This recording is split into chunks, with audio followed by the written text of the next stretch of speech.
السلام علیکم ناظرین، پروگرام عوامی مسائل کے ساتھ حاضر خدمت ہیں۔ میرے ساتھ سینئر صحافی تجزیہ کار شہزاد چغتائی صاحب ہے۔ شہزاد چغتائی صاحب، عوامی مسائل جو ہے وہ اصل میں ان کا تعلق زیادہ اس بڑے شہر کراچی اور کیونکہ معاشی ہب ہے اس سے ہے، کروڑوں کی آبادی ہے اور مردم شماری میں کم گنی گئی ہے، آدھی گنی گئی ہے، تو یہاں نہ اس حساب سے فنڈ مل رہا ہے، نہ سہولتیں، اور نہ کراچی میں ہم حقیقت پہ بات کریں تو جو کراچی کی قیادت نہیں ہے یہاں سے۔ ہمارا خدا نہ خواستہ اس کا مقصد یہ نہیں کہ ہم تعصب پہ بات کر رہے ہیں کہ اندرون سندھ کی ہے تو سندھی ہیں، ایسا نہیں ہے۔ کراچی کا اگر سندھی ہے تو اس کو مقامی ہونا چاہیے، لیکن یہ باتیں کسی جگہ پہ کوئی سنی نہیں جا رہی۔ ایم کیو ایم کا معاہدہ ہوا یہ حکومت کے قیام کے لیے، جو آپ کی حکومت بنی ہے موجودہ، اس میں یہ طے پایا کہ ایڈمنسٹریٹر جو ہے وہ ان کو جہاں جہاں ان کی وہ تھی، ان کا میئر تھا وہاں دیے جائیں گے، جہاں ان کا چیئرمین تھا جس ڈسٹرکٹ میں وہ دیے جائیں گے، وہ نہیں ہوا۔ سپریم کورٹ نے فیصلہ کر دیا 140A پہ، جس پہ ایم کیو ایم گئی ہوئی تھی عدالت میں، اس کے تحت ہم بات کریں تو آگے کچھ نظر نہیں آ رہا، لیکن حکومت دعوے کر رہی کہ ہم نے نظام بنا دیا، واٹر بورڈ دے دیا، یہ دے دیا، سالڈ ویسٹ دے دیا، کچھ ہوتا ہوا نظر نہیں آ رہا۔ واٹر بورڈ کس کو دے دیا؟ واٹر بورڈ جو ہے میئر کے چیئرمین شپ میں دے، مطلب وہ نئے بلدیاتی نظام کے لیے، نئے نظام میں، نئے نظام میں ہم نے یہ ان سب کی سربراہی جو ہے وہ، ہاں، چیئرمین جو ہے ان کا سب کا، وہ میئر کو مقرر کرنے کا فیصلہ کیا ہے۔ ابھی تک یہ فیصلے کی حد تک ہے، لیکن اس کا کوئی قانونی نہ اسمبلی سے پاس ہو رہا ہے، ایکٹ نہیں بن رہا۔ جب تک نہیں بنے گا تو یہ آپ کیا سمجھ رہے ہیں یہ کہ ایسا کیوں ہو رہا ہے؟ سندھ حکومت اور ایم کیو ایم دونوں بلدیاتی الیکشن کی طرف نہیں جانا چاہ رہی ہیں، کیا ہے یہ ان کا جو؟ نہیں، دیکھیں، دونوں بلدیاتی الیکشن کی طرف نہ ایم کیو ایم جانا چاہ رہی ہے نہ پیپل پارٹی جانا چاہ رہی ہے۔ اچھا دیکھیں، پیپل پارٹی کے تھوڑے سے اپریہنشن ہیں۔ پہلے تو people party one one position میں تھی اور ان کا یعنی کہ یہ طے تھا کہ میئر جو ہے وہ پی ڈی ایم کا یا پیپل پارٹی کا آ جائے گا۔ تو چونکہ پی ڈی ایم میں کوئی 16 جماعتیں شامل ہیں، تو اس میں جو آصف زرداری صاحب نے جو فارمولہ دیا ہے، جو وفاق کا فارمولہ ہے، اس کے اندر ایک 86 سیٹیں رکھنے والی جماعت کو انہوں نے پرائم منسٹر دے دیا ہے، اور 155 جو جس کی سیٹیں ہیں وہ جماعت جو ہے باہر بیٹھی ہوئی ہے۔ خیر، تو یہ تو پاکستانی جمہوریت ہو گئی نا، کہ اکثریتی جماعت باہر اور اقلیتی جماعت اندر۔ تو اس فارمولے کے تحت کراچی میں یہ فارمولہ بنایا گیا تھا کہ جس جماعت کی زیادہ سیٹیں ہوں گی اس کا میئر ہوگا۔ تو وہ تو ظاہر ہے کہ پیپل پارٹی کی ہونی تھی، لیکن پھر دو اس کے اندر ہرڈل جو ہے وہ ایسے آئے کہ ایک تو بارش ہو گئی، تو بارش میں ساری پیپل پارٹی کا اول تو کوئی کارکردگی تھی نہیں، لیکن جو بھی کچھ تھا لیپا پوتی تھی وہ پانی کے اندر بہہ گئی۔ اس کے بعد دوسرا مسئلہ جو اس کے اندر یہ ہوا کہ یہ عمران خان 7 سیٹوں پہ الیکشن ہوئے تو اس میں 6 پہ عمران خان جیت گئے۔ پنجاب میں اگر 20 سیٹوں پہ الیکشن ہوئے تو اس میں 17 پہ عمران خان جیت گئے۔ تو وہ ایک خوف و ہراس کی فضا پورے پاکستان میں پھیل گئی، کراچی میں بھی پھیل گئی۔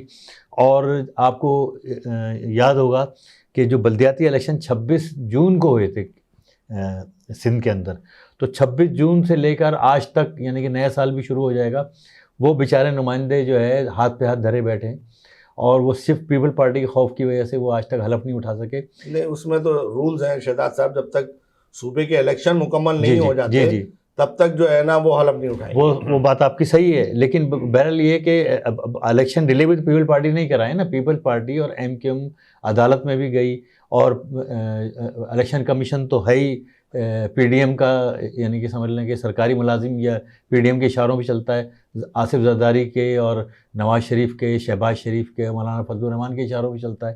ایم کیو ایم کا جو معاہدہ ہوا کہ جس کے تحت اگر الیکشن بھی ہوگا تو ان جماعتوں میں سے پی ڈی ایم کی کوئی امیدوار نہیں کھڑا کرے گا، اسی کا امیدوار ہوگا جو سیکنڈ پوزیشن پہ تھا۔ جی، جیسے جن علاقے میں پیپلز پارٹی کا تھا سیکنڈ پہ، تو وہاں پیپلز پارٹی کھڑا کرے گی، ایم کیو ایم نہیں کھڑا کرے گی۔ جی جی، تو اسی طرح ایم کیو ایم جہاں کھڑا کرے گی پیپلز پارٹی نہیں کرے گی۔ اور کراچی کا اور حیدرآباد کا ایڈمنسٹریٹر اور آپ کے ڈسٹرکٹ جہاں جہاں لیے تھے وہ ایم کیو ایم کو دیے جائیں گے. لیکن یہ وقت ضائع ہو رہا ہے. یہ ایسا ہی ہے کہ جو ہے نا ایم کیو ایم پانی کے بلبلے کی طرح اوپر آئی کہ ہم نے بہت کچھ حاصل کر لیا ہے, اب ہم قوم کی قسمت بدلنے جائیں گے. خالد مقبول کے بیانات کے جو ایم کیو ایم نے اپنے قیام سے نہیں کیا وہ اب ہم نے کر لیا. تو بات یہ ہے کہ بغیر قائد کے چلنے والی یہ پارٹی جس میں ہر اب قائد ہے نا, ہر نہیں شہزاد نہیں اب تو نئے قائد آ گئے نا ایم کیو ایم کے, وہ گورنر صاحب جو ہیں, گورنر ٹیسوری صاحب. سن تو لیں, اصل میں ہر جو ہے نا رابطہ کمیٹی کا رکن, جس طرح عامر خان ایک قیادت کر رہے تھے اب وہ ان کو بیک ڈور کر دیا گیا ہے, تو ہر ایم کیو ایم کا رہنما اپنے آپ کو قائد سمجھنے لگا ہے. خرابی یہی ہے, اسی لیے کوئی فیصلے نہیں ہو پا رہے ہیں. اور وہ بھی دیکھ رہے ہیں پیپلز پارٹی جس نے ایگریگن یا پی ڈی ایم کی جماعتیں کہ ان کے پاس اب جو ہے ان کی پوزیشن نہیں ہے, ان سے جتنا کھیل سکتے ہو ان کو دوڑاؤ. فٹ بال لے کے وہ جو ہے نا گول بھی نہیں ہونے دے رہے ہیں سمجھے, اور ان کو دوڑا کے تھکا رہے ہیں. بلاول ہاؤس کے چکر لگا کے فریال تارپور سے مل کے گورنر ایک دے دیا. گورنر کا کیا اختیار ہوتا ہے؟ نہیں, گورنر وفاق کا نمائندہ ہے, گورنر پیپل پارٹی نے نہیں دیا. وہ کر بھی کچھ نہیں سکتا. جہاں صوبے میں ایک سیاسی حکومت ہو تو گورنر کا رول تو کچھ ہے ہی نہیں. نہیں دیکھیں شاہد مصطفیٰ صاحب, اگر آپ تھوڑا سا پیچھے جائیں اور دیکھیں کہ ارشد الباد جو تھے وہ بڑے با اختیار گورنر تھے. دیکھیں آئینی رول تو گورنر کا محدود ہے. اس وقت آپ دیکھیں کہ ایم کیو ایم کی پوزیشن کتنی اچھی تھی. ایک جو ہے سیٹ والے کو آپ نے جو ہے وہ جو ہے صوبے کا وزیر اعلیٰ بنایا ہوا تھا, تو اختیارات تو ظاہر ہے گورنر کے دے دیے. شہری معاملات وہ دیکھ رہے تھے, دیہی معاملات وہ دیکھ رہے تھے. یہ فارمولا تھا نا. اب بھی تو اسی جو اب فارمولا بنا ہے پی ڈی ایم کے ساتھ اس پہ عمل درآمد. دیکھیں نا, آپ تو یہ مطالبہ کرتے ہیں کہ جی ایم کیو ایم, ہم تو نہیں مطالبہ کرتے, لیکن ایم کیو ایم یہ مطالبہ اب بھی ضرور کرتی ہے کہ جی کراچی کو صوبہ بنایا جائے اور صوبے کے 2 حصے کیے جائیں, 2 صوبے بنائے جائیں. تو یہ مطالبہ ایم کیو ایم کرتی تو ہے, لیکن اگر آپ ارشد الباد کا 10 سالہ دور دیکھیں, اور 10 سالہ اگر پورا دور نہیں تو کم از کم 5-6 سال تو ایسے تھے جس میں گورنر ارشد الباد کو صوبے والے ہی مزے کیے اختیارات کے, یعنی کراچی ایک صوبہ ہی تھا سمجھے. لیکن اچھا مسئلہ یہ ہے کہ صوبہ تھا, اچھا اب بھی آپ صوبہ مانگ رہے ہیں. اب جب کراچی صوبہ تھا تو آپ نے کیا تیر مار لیا اور کراچی کے لوگوں کو کیا دیا؟ ہر ادارہ جو ہے نا یا ہر سیاسی پارٹی اس کی کوئی کمانڈ ہوتی ہے نا. تو ایک کمانڈ تھی پہلے ان کے پاس, پالیسی وہاں بنتی تھی, وہاں سے آتی تھی, امپلیمنٹ کرنا ہوتا تھا, سمجھے نا. تو اب جب آپ کے پاس کمانڈ نہیں ہے, خالد مقبول الگ ہیں, فاروق ستار الگ ہیں, مصطفیٰ کمال الگ ہیں, عامر خان الگ ہیں, اور پھر اور دوسرے جو ہیں نچلی سطح کے, پھر وہ اپنی سب نے الگ الگ دکانیں کھولی ہوئی ہیں. جب تک ان کی دکان ایک نہیں ہوگی جب تک معاملات کیسے بہتر ہوں گے؟ میں تو اس نتیجے پہ پہنچا ہوں کہ جو ابھی جو 245 کے الیکشن ہوئے تھے, جس میٹھا در وغیرہ جس میں تھا, فاروق ستار بھی لڑے تھے اور پی ٹی آئی وہاں سے جیت گئی تھی. تو اس کے بعد میرا مطلب مجھے جو سیاسی طور پہ جو اندازہ ہو رہا تھا, جو سیاسی صورتحال تھی وہ یہ تھی کہ عامر لیاقت کے حلقے کی بات کر رہا ہوں. ایم کیو ایم ختم ہو چکی تھی. ایم کیو ایم جو ہے بطور سیاسی پارٹی ایم کیو ایم کا نام و نشان مٹ گیا تھا.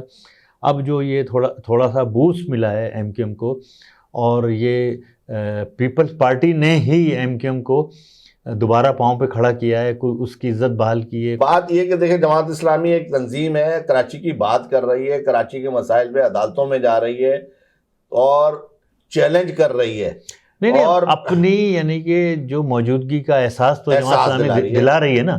اچھا, اور یہ اب پی ٹی آئی کا تو مطلب بس یہ صبح سے کوئی 2-4 M P A M N A وہ صبح سے بیان دینا شروع کرتے ہیں, شام تک بیان دیتے ہیں, پریس کانفرنس کرتے ہیں. اس کے علاوہ پی ٹی آئی کی کوئی کارکردگی صاحب آپ نہیں سمجھتے کہ اب جو ہے جماعت اسلامی جو مخالف تھی ایم کیو ایم کی, اب وہ ایک ایم کیو ایم کا روپ دھار رہی ہے, اور جو ایم کیو ایم باتیں کرتی تھی جماعت اسلامی وہ ساری باتیں کر رہی ہے, اب وہ چیزیں سمجھ رہی ہے کیونکہ اسپیس خالی ہے. دیکھیں پہلے تو یہ تھا کہ یہ جماعت اسلامی کراچی اپنی موجودگی کا احساس دلا رہی تھی. اب میں سمجھتا ہوں کہ جو جماعت اسلامی کے امیر ہیں سراج صاحب, وہ بھی میدان میں آ گئے اور وہ بھی کیا کہتے ہیں کھل کے باتیں کر رہے ہیں, اور انہوں نے بڑی زبردست اور سخت باتیں کی ہیں. تو اس سے اندازہ ہو رہا ہے کہ جماعت اسلامی کا نہ صرف ملک میں کردار بن رہا ہے، بلکہ میرا یہ خیال ہے کہ یہ جو اب جو سراج صاحب نے جو کیا کہتے ہیں اسٹانس اپنایا ہے، تو میرا خیال ہے کہ جماعت اسلامی اس جو اب وہ کھل کے جو بات کر رہے ہیں ان کھل کے بات کرنے کے نتیجے میں جماعت اسلامی جو ہے نا کراچی میں بھی پیش قدمی کرے گی اور کراچی میں بھی پیش رفت کرے گی، اور یہ اس کا امپیکٹ جو ہے آپ دیکھیے گا کہ یہ جو بلدیاتی الیکشن ہے اس میں بہت ٹھیک ٹھاک آئے گا. جی تو ناظرین، کراچی کو بگاڑ دیا گیا ہے، تباہ کر دیا، برباد کر دیا گیا ہے. تو بربادی کو سنبھالنے میں بھی کئی میئرز جو ہے ایسے آئیں گے، تو ٹائم لگے گا. کوئی 5 سال کے ایک پیریڈ میں، 4 سال کے پیریڈ میں یہ کچھ نہیں ہو. تو ہم کراچی کے لیے بہت مایوس ہیں، سارے کراچی والے مایوس ہیں. یہ مایوسی کہیں سے بھی دور ہوتی ہوئی نظر نہیں آ رہی. جو ہمارے یہاں جو لوگ ہیں، جو تعلیم کے جو قابل لوگ ہیں، وہ ملک سے باہر جا رہے ہیں، وہ پاکستان میں کام بھی نہیں کرنا چاہ رہے. وہ اپنے بچوں کو لوگ چاہ نہیں رہے کہ کراچی میں جو وہ رہیں. ان اداروں میں جائیں گے تو ان سے وہی غلط کام کرائے جائیں گے، ان میں ملازمت کریں گے، ان کی مجبوری ہو جائے گی. آج اچھے افسران، ایماندار افسران موجود ہیں، ان کی پوسٹنگ نہیں ہے. کسی ادارے میں آپ دیکھیں ان کی پوسٹنگ نہیں ہے، انہیں کنارے لگا دیا، کھڈے لائن جسے کہتے ہیں. تو کھڈے لائن لگے ہوئے قابل لوگ کھڈے لائن لگیں گے، تو جب قابلیت کا یہ حشر کریں گے تو پھر انجام کوئی اچھا نہیں بنتا ہوا نظر آ رہا ہے. بہت شکریہ شہزاد چغتائی صاحب.